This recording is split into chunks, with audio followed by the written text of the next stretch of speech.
Good morning. आज का जो हमारा टॉपिक शुरुआती टॉपिक रहेगा that will B electric current density. हम माइक्रोस्कोपिक पार्ट को आज कवर कर रहे हैं।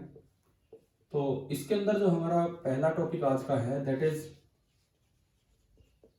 Electric current density.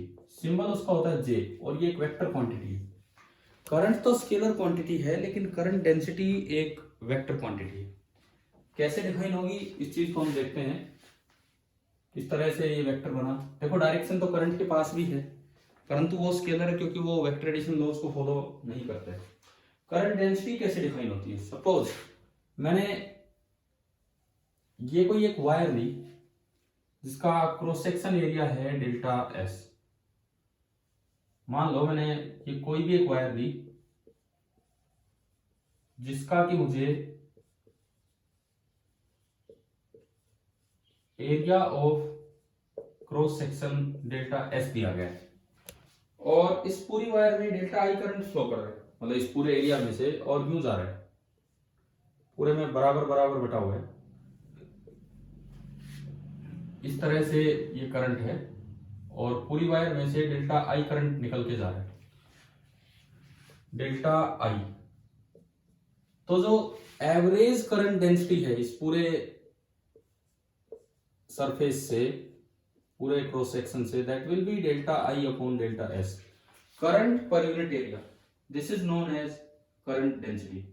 अब बात ये आती है कि इसकी डायरेक्शन भी हो, क्योंकि ये तो हमने मैग्नीट्यूड लिख दिया, एवरेज करंट डेंसिटी, लेकिन डायरेक्शन तक भी हम पहुंच रहे हैं। आपको करंट की डायरेक्शन तो इसमें दिख ही रही है, करंट आगे जा रहा है। तो करंट डेंसिटी की जो डायरेक्शन होती है, दिस इज जे कैप में बोलूं, direction same as that of current. Current density की जो डायरेक्शन होती है that is same as that of current. जो करंट की डायरेक्शन होगी वही करंट डेंसिटी की डायरेक्शन होगी। क्लियर? और आपको किसी एक पॉइंट पे करंट डेंसिटी डिफाइन करनी हो, किसी भी एक पॉइंट पे, जैसे यहां बतानी है मुझे इस पॉइंट पे, तो आप जिधर करंट जा रहा है उसके परपेंडिकुलर डायरेक्शन में क्रॉस सेक्शन बनाए, लेकिन बहुत छोटा डीएस, वो डेल्टा एस तो पूरा था, ये मैंने बोल दिया डीएस एरिया है और इसमें से थोड़ा सा करंट निकल के जा रहा है डी आई। तो अगर मैं इस पॉइंट को P बोलता हूं तो एट पॉइंट P जो J होगा that will be equal to d I upon d S. P point पे जो J होगा current density that will be equal to d I upon d S, current per unit area. अब इसमें direction मैंने बता दिया कि जिधर करंट जा रहा है वही करंट डेंसिटी की डायरेक्शन लेनी है। किस तरह डिफाइन करना है? जिस डायरेक्शन में करंट जा रहा है उसके परपेंडिकुलर एक छोटा सा एरिया लीजिए और डी बाई डी एस कर दीजिए। अब एक दिक्कत ये आती है कई बार, जैसे क्या होता है कि एरिया परपेंडिकुलर ना दिया हो, किसी और तरीके से हमें दे दिया, तो उसमें फिर हम करंट कैसे डिफाइन करते हैं या करंट डेंसिटी कैसे डिफाइन करते हैं वो देखिए। सपोज जो एरिया वेक्टर है वो परपेंडिकुलर नहीं दे रखा, मुझे ऐसे दे दिया कि ये जो क्रॉस सेक्शन ही है, इस तरह का जो एरिया है। कभी हम इलास्टिसिटी के टाइम भी ऐसा काम करते थे, इलास्टिसिटी के टाइम भी हमने इस तरह से वेक्टर्स बनाए हैं और उसमें मुझे याद है कि ये हम दिखाते थे, एक साइड लेफ्ट पोर्शन एक साइड राइट, वहां स्ट्रेस स्ट्रेन की बात थी, लेकिन यहाँ कुछ और चीज हम कर रहे हैं। मान लो ये एरिया है, ये cross section area delta S नहीं है, आपको ये एरिया डेल्टा एस दिया गया और अब आपको करंट डेंसिटी डिफाइन करनी। तो आप पहले डेल्टा एस का एक कंपोनेंट लीजिए। ये सबसे पहला काम आपको क्या करना है, डेल्टा एस का ये कंपोनेंट लेना है, इधर की तरफ जो कंपोनेंट होगा। अगर ये एंगल थीटा है तो ये जो एरिया होगा, एरिया ऑफ क्रॉस सेक्शन जो बनेगा that will be delta S into cos theta. ये एरिया डेल्टा एस है तो वो बनेगा delta S into cos theta और उसमें से परपेंडिकुलरली डेल्टा आई करंट जा रहा है। तो अब जो करंट डेंसिटी होगी डेल्टा एस नहीं बल्कि नीचे आएगा delta S into cos theta. Direction तो वही है ही जो करंट की है, लेकिन मैग्नीट्यूड ऑफ करंट डेंसिटी इस तरह से निकाला जाता है, delta I upon delta S cos theta. अच्छा, अगर मैं करंट को यहां से रिलेट करूं तो डेल्टा आई बराबर आ रहा है J into delta S into cos theta. अगर इसको स्मॉल उससे रिलेट करें तो D I J into D S into cos theta, यानी कि डी आई बना J dot D S D जो बनेगा that will be J into D S into cos theta, का मतलब है जे डॉट डी एस। ठीक है, ये जे डॉट डी एस का मतलब है कि जो आई बनेगा, ये आप देख लेना एंगल एंगल वही बन रहा है जो जे और डी एस के बीच का है। डी एस वेक्टर जो होता है, डी एस वेक्टर वो सरफेस के परपेंडिकुलर है, तो ब्लू सरफेस का डी एस वेक्टर इधर होगा, ब्लू सरफेस का डी एस वेक्टर इधर होगा, और जो जे वेक्टर है वो करंट की डायरेक्शन में है, तो जे वेक्टर आगे होगा। तो अगर इन दोनों सरफेसेस के बीच का एंगल है थीटा, ध्यान से सुनो, ब्लू सरफेस और ब्लैक सरफेस के बीच का एंगल थीटा है, तो दोनों के नॉर्मल के बीच का एंगल भी थीटा ही होगा। अगर ब्लू सरफेस और ब्लैक सरफेस के बीच का एंगल थीटा है, तो जो दोनों के नॉर्मल हैं उनके बीच का एंगल भी थीटा होगा। ब्लू सरफेस का नॉर्मल तो है डीएस, और जे इसके ब्लैक सरफेस के नॉर्मल है। तो क्योंकि देखो मैं इसको बोलता हूं ब्लू सरफेस को surface number 1 and black surface को surface number 2। If angle between surface 1 and surface 2, if angle between surface 1 and surface 2 is theta, then angle between their normals,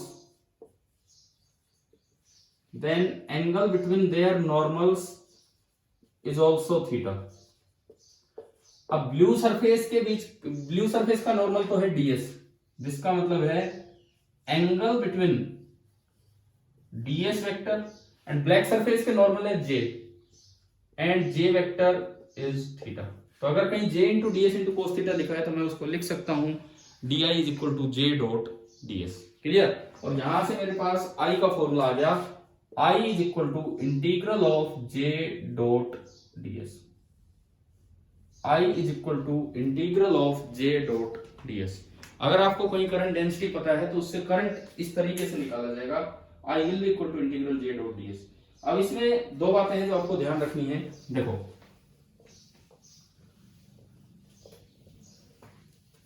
अगर करंट पूरे क्रॉस सेक्शन पे uniformly बटा हो, हमारा formula आ गया I is equal to integral J dot D S. If current is uniformly distributed, if current is uniformly distributed over the whole cross section, पूरे cross section पे अगर करंट यूनिफॉर्मली बटा हो तो J कांस्टेंट हो जाएगा, और अगर J कांस्टेंट है तो इंटीग्रेशन से बाहर आ जाएगा, तो I का फॉर्मूला बन जाएगा J डॉट एस। उसमें भी if angle between J and S vector is 0 degree, 0 degree तब होगा जब सरफेस परपेंडिकुलर हो करंट फ्लो के, तो आई आपका आ जाएगा J into S into cos zero. Cos zero 1 होता है, और यहां से जे का सिंपल फॉर्मूला आ गया आई अपॉन एस। यहां से जे का सिंपल फॉर्मूला आया आई अपॉन एस। अब ये फॉर्मूला लगाने के लिए मैं एक क्वेश्चन लेता हूं, एचसीबी जहां चैप्टर 32 स्टार्ट हो रहा है, पेज नंबर 172 पे अंदर है, चैप्टर के अंदर एग्जांपल है 32.8। इस चीज को समझाने के लिए, ये जो चीज है, मैं पहली बात ये वाला केस, इसको समझाने के लिए हम HCB part second chapter 32 page number 172, page number 172 and question number 32.1, this is example 32.1। Chapter के अंदर ये सोल्ड एग्जांपल है, जहां ये चैप्टर स्टार्ट हो रहा है उस पेज पे। अब ये हम समझते हैं कि क्या क्वेश्चन उन्होंने दिया है। एच वर्मा जी लिखते हैं an electron beam has an aperture 1 millimetre square. एक इलेक्ट्रॉन बीम जा रही है, ये इलेक्ट्रॉन बीम जा रही है इस तरह से, और उसका जो अपर्चर है, मतलब ये क्रॉस सेक्शन, ये अगर मैं एरिया एस बोल रहा हूं अभी तक, तो डेल्टा एस लगा लो, this is 1 millimetre square, this is 1 millimetre square. A total of 6 into 10 is power 16 electrons go through any perpendicular cross section per second। ये कह रहा है कि 6 into 10 is power 16 इलेक्ट्रॉन्स पर सेकंड निकल के जा रहे हैं, इतने इलेक्ट्रॉन्स पर सेकंड निकल के जा रहे हैं। Find a part the current and b part the current density in the beam. सबसे पहली बात करंट, ये क्वांटाइजेशन का क्वेश्चन है, तो डेल्टा क्यू जो निकला है इसमें से that is equal to N into E. तो एन तो है 6 इंटू 10 टू पावर 16 और ई 1.6 इंटू 10 पावर माइनस 19, 16 से 9.6 into 10 to power minus 3 coulomb. इतना चार्ज उधर की तरफ निकल के गया है पर सेकंड। पर सेकंड का मतलब तो यही करंट हो गया, क्योंकि दिस इज टाइम जो लगा इसको निकलने में दैट इज 1 सेकंड। तो जो डेल्टा आई बनेगा इस क्रॉस सेक्शन में से that will be equal to delta q by delta t. तो हमारा जो करंट आया that is 9.6 into 10 power minus 3 ampere. ये हमारा करंट आ गया। लेकिन अगर इलेक्ट्रॉन उधर जा रहे हैं तो करंट की डायरेक्शन ये होगी, क्योंकि नेगेटिव चार्ज चल रहा है। दिस इज डेल्टा आई। अब दूसरे पार्ट में पूछा करंट डेंसिटी। देखो ये यूनिफॉर्म करंट से आप इसे रिलेट कर सकते हो, और ऐसे किसी भी केस में करंट डेंसिटी आप लिख सकते हैं delta I upon delta S. Direction वही होगी जो करंट की है। अब डेल्टा आई हमने अभी निकाला, और डेल्टा एस यहां देखो, इसको मीटर स्क्वायर में कन्वर्ट करें तो 10 टू पावर माइनस 3 मीटर का होल स्क्वायर, यानी कि 10 पावर माइनस 6 मीटर स्क्वायर। तो आपने ये इसमें पुट किया 9.6 into 10 power minus 3 upon 10 power minus 6। तो ये आ गया 9.6 into 10 power minus 9 ampere per metre square. 9.6 into 10 power minus 9 ampere per metre square. I think ये गलती से मैं ऊपर ले गया तो प्लस का जाएगा तो 10 पावर 3, 10 पावर 6 ऊपर जाएगा तो 9.6 into 10 power 3 ampere per metre square. तो शायद आपको ये करंट डेंसिटी का यूज करके या करंट का यूज करके किस तरह से क्वेश्चन है। ये तो था कि जिसमें यूनिफॉर्म डिस्ट्रीब्यूशन है। अब बाई चांस ऐसा भी क्वेश्चन आ सकता है कि जहां पे यूनिफॉर्म ना हो, नॉन यूनिफॉर्म डिस्ट्रीब्यूशन हो। जैसे अक्सर क्या होता है, एक स्किन इफेक्ट नाम की चीज आती है। तो वायर्स में कई बार वायर्स में जो होता है उस स्किन इफेक्ट की वजह से करंट बाहर वाले पार्ट, स्किन मतलब आउटर पार्ट में ज्यादा करंट फ्लो करने लग जाता है, और जो बीच वाला पार्ट होता है वायर का उसमें कम करंट फ्लो करता है। तो मैं एक क्वेश्चन लेता हूं जिसमें मैं non uniform distribution of current, इसके ऊपर एक क्वेश्चन लेते हैं। सपोज कीजिए ये एक वायर है, क्रॉस सेक्शन है ये मैंने एक वायर का क्रॉस सेक्शन बनाया, देखिए। और इस वायर का जो रेडियस है वो कैपिटल आर में लिखूंगा। ये उसका एक्सिस है, इसका रेडियस है कैपिटल आर। करंट आगे की तरफ फ्लो कर रहा है, करंट आगे की तरफ फ्लो करने लग रहा है। और इसमें यूं दिया गया है कि ये इसका एक्सिस है, इसके एक्सिस से किसी भी स्मॉल आर डिस्टेंस दूर जो करंट डेंसिटी है that is equal to a into r, where a is a constant. ये मैं एक सवाल की तरह ले रहा हूं। कैपिटल ए इसमें एक कांस्टेंट है, और किसी भी आर डिस्टेंस दूर जो करंट डेंसिटी है that is equal to a into r. तो आपको ये बताना है कि find the amount of current flowing through any cross section. ये हमें दिया गया है। ए एक कांस्टेंट है, ए इसमें एक कांस्टेंट है। आपको ये बताना है कि टोटल करंट कितना निकल के जा रहा होगा इस क्रॉस सेक्शन में से। और मैं कहता हूं कि इस वायर में जो इफेक्ट हो रहा है this effect is known as skin effect. आप देख सकते हो कि करंट डेंसिटी बाहर ज्यादा है। जैसे जैसे आर बढ़ेगा, at the centre line r zero है तो करंट डेंसिटी है नहीं, और at the surface r is equal to capital R तो जे मैक्सिमम है, यानी कि करंट डेंसिटी मैक्सिमम है। तो नॉन यूनिफॉर्म डिस्ट्रीब्यूशन वाला क्वेश्चन है। अब हमें इसमें देखना होगा कि टोटल करंट कैसे निकालें। तो इसका तरीका क्या होगा, सॉल्यूशन देखिए। आप सबसे पहले एक एलिमेंट बनाइए, क्योंकि देखो आप ये तो लिख ही नहीं सकते कि J is equal to I upon pi r square. यहाँ पे J is not equal to total I upon total pi r square, क्योंकि नॉन यूनिफॉर्म डिस्ट्रीब्यूशन है। तो ऐसे केस में आपको क्या करना है, किसी भी आर डिस्टेंस दूर जाके आप एक एलिमेंट बनाएंगे।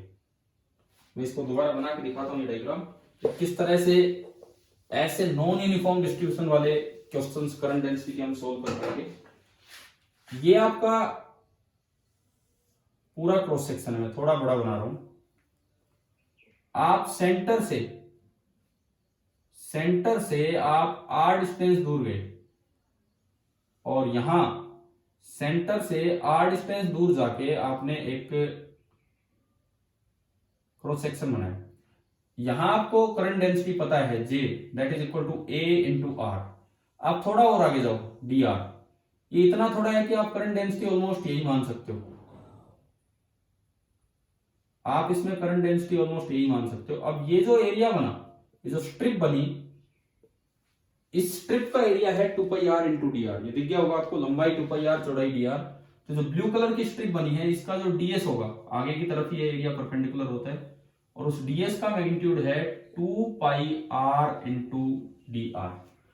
अब अगर इस स्ट्रिप में से di करंट निकल रहा है तो मैं di को ले सकता हूं J डॉट ds। तो di केवल इस स्ट्रिप में से जो करंट निकलेगा J A into r, ds 2 pi r dr, और दोनों के बीच का एंगल है 0 डिग्री, cos 0 1 होता है। तो di आपका आ गया 2 पाई a r स्क्वायर dr। मुझे ये पता लग गया कि ये जो ब्लू कलर की स्ट्रिप बनी है, इसमें से कितना करंट निकला है। अब करंट एक स्केलर क्वांटिटी है, तो टोटल करंट आई चाहिए, तो इसको इंटीग्रेशन कर दीजिए।